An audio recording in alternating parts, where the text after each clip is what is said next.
La mobilité hydrogène se décline aussi sur les circuits, comme en atteste ce bolide de l'Automobile Club de l'Ouest. Il s'agit de la H24 Evo, la troisième génération du prototype permettant de préparer l'arrivée de l'hydrogène aux 24 heures du Mans à l'horizon 2028. Et c'est à Evolution qu'a été dévoilée la suite du projet.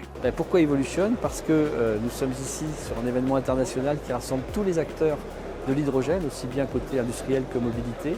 Et vous savez que pour la CO, l'importance de l'hydrogène pour la décarbonation du futur de la mobilité. Et la grande nouveauté, c'est que la voiture va passer à l'hydrogène liquide, une technologie de rupture en compétition.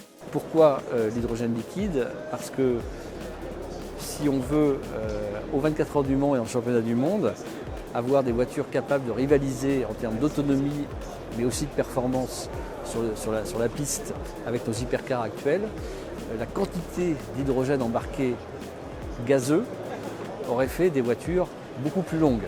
Or, nos voitures sont déjà assez imposantes. Et donc, c'était un problème, alors qu'avec l'hydrogène liquide, on gagne 40% de volume.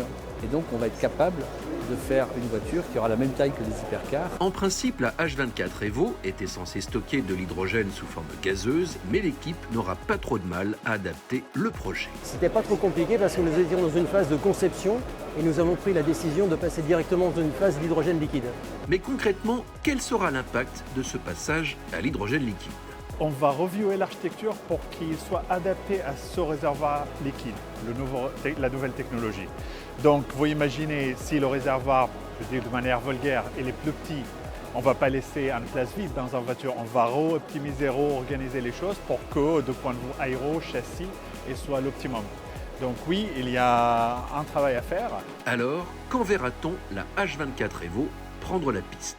L'idée, c'est de la faire rouler en avril 2026 pour qu'elle puisse faire effectivement un tour du Grand Circuit du Mans en juin 2026. Mais ce n'est pas la seule voiture de course à hydrogène sur Evolution. On peut aussi y voir chez Ligier Automotive la JS2 RH2, une voiture dont le moteur à hydrogène développe 570 chevaux, un bolide conçu en partenariat avec Bosch Engineering. Et devinez quoi ?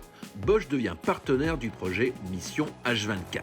Précisons que Ligier et Bosch, qui ont déjà parcouru des milliers de kilomètres avec leur voiture et qui ont roulé sur le circuit du Mans avant le départ des 24 heures l'an dernier, explorent eux aussi le passage à l'hydrogène liquide.